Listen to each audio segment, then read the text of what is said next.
दोस्तों, रामायण को इंट्रोड्यूस करने की जरूरत शायद किसी इंडियन ऑडियंस को तो नहीं है। ये सिर्फ एक कहानी नहीं है, ये हमारी परंपरा, ये हमारा कल्चर और ये हमारा कलेक्टिव इमेजिनेशन का एक बहुत बड़ा हिस्सा है। हमने रामायण को ना पढ़ा है, सुना है और घरों में डिस्कस भी किया है, टेलीविजन पर देखा है और बचपन से इसके हर कैरेक्टर के साथ फैमिलियर रहे हैं। इसलिए ना जब रामायण जैसी कहानी को ना 4000 करोड़ रिपोर्टेड स्केल पर जब सिनेमा में प्रेजेंट किया जाता है ना, तो ना एक्सपेक्टेशन ऑटोमेटिकली बहुत हाई हो जाती है।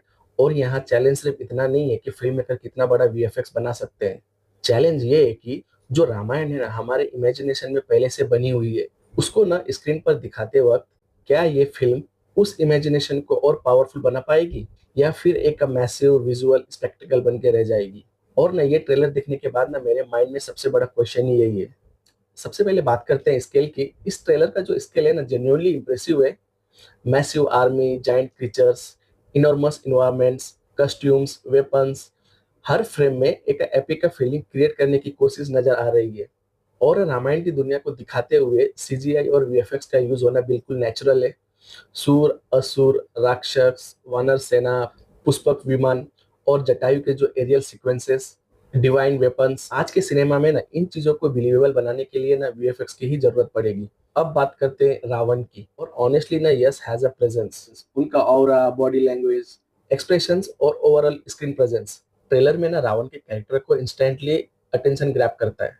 कई मोमेंट पे मुझे ऐसा लगा ना रावण के जो कैरेक्टर है ना उसको विजुअली स्टेब्लिश करने में ना मेकर्स ने बहुत मेहनत किया है। लेकिन ना यहाँ पर एक इम्पोर्टेंट पॉइंट है, रावण सिर्फ विलेन नहीं है, वो ना पावरफुल, शिव भक्त और इंटेलिजेंट है।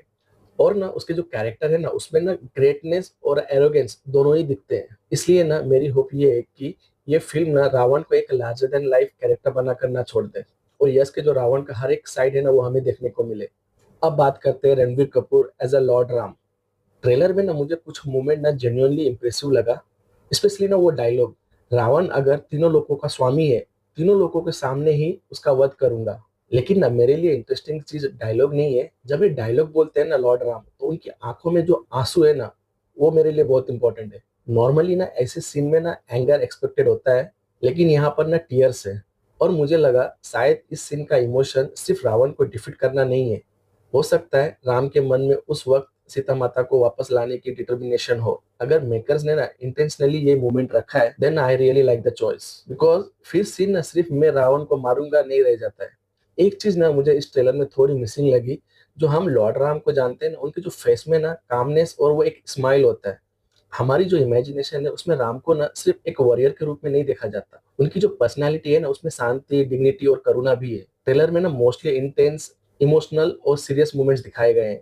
लेकिन हो सकता है मेकर्स ने इंटेंशनली इस ट्रेलर के लिए वही मोमेंट चूज किए हैं, इसलिए ना इस पॉइंट पर फाइनल जजमेंट देना थोड़ा जल्दी होगा।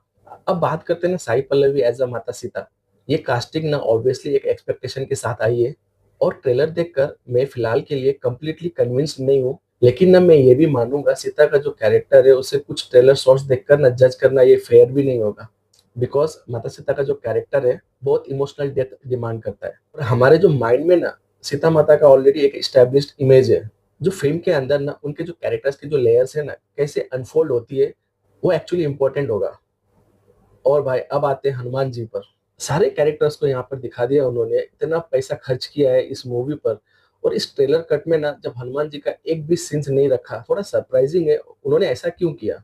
रामायण में राम, सीता, रावण ऑब्वियसली एक सेंट्रल कैरेक्टर है, लेकिन हनुमान जी के बिना रामायण की पूरी जर्नी इमेजिन करना ही डिफिकल्ट है। वो ट्रेलर में ना उनकी एक प्रॉपर सिंगल ग्लिम्स तक नहीं दिखाई गई, मुझे ना जेन्युइनली सरप्राइजिंग लगा। स्पेशली ना जब सन्नी देओल को लेकर इतनी एक्साइटमेंट है, तो भाई नेचुरली क्वेश्चन तो बनता है, भाई ट्रेलर में हनुमान जी कहाँ है? मे बी मेकर्स कुछ बड़ा रिवील सेव कर रहे हैं वो, अगर ऐसा है तो ओके, वी विल वेट।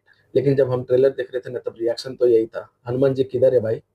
अगर मैं सिनेमा के पर्सपेक्टिव से ट्रेलर देखूं ना, this is impressive, scale massive है, विजुअल्स एम्बिशियस है, यश का जो रावण है वो पावरफुल लग रहा है, और रणवीर के कुछ इमोशनल मोमेंट जेन्युइनली इंटरेस्टिंग है।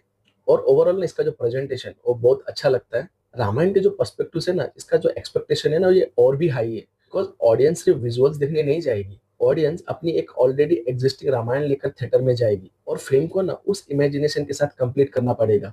मेरी ना जो सबसे बड़ी होप ये है कि रामायण सिर्फ एक वीएफएक्स शोकेस ना बन जाए। सीजीआई हो, वीएफएक्स हो, मैसिव सेट्स हो, इंटरनेशनल लेवल टेक्नोलॉजी हो, सब कुछ वेलकम है, लेकिन ना उस सब के बीच जो रामायण की सोल है ना, वो मिसिंग नहीं होनी चाहिए। राम का कैरेक्टर सिर्फ वॉरियर नहीं है, सीता सिर्फ दमसेल नहीं है, और रावण सिर्फ एक विलन नहीं है, और हनुमान सिर्फ एक सीजीआई कैरेक्टर नहीं है। अगर मेकर्स ने इन सब कैरेक्टर का इमोशनल और स्पिरिचुअल डेप्थ को प्रिजर्व करते हुए इतना बड़ा मैसिव और सिनेमैटिक यूनिवर्स क्रिएट कर पाते हैं, देन ना रामायण जेन्युइनली समथिंग स्पेशल बन सकती है। ट्रेलर ने ना मुझे बहुत इंप्रेस किया है। अब असली टेस्ट फिल्म का है, क्या ये जो 4000 करोड़ स्क्रीन पर दिखाई देंगे, या रामायण की वो कहानी और वो इमोशन दिखाई देंगे जिसके लिए ना ये पैसा लगाया गया है। ये जवाब जो है ना फिल्म रिलीज होने के बाद मिलेगा। तो मेरा रिव्यू यहाँ समाप्त होता है। अगर आपको मेरा रिव्यू पसंद आया हो तो मेरे चैनल को सब्सक्राइब करें और मेरे इस वीडियो को लाइक और शेयर करें। तो गाइज मिलते हैं नेक्स्ट वीडियो के रिव्यू के साथ, तब तक के लिए अलविदा। Thank you for watching TV reviews.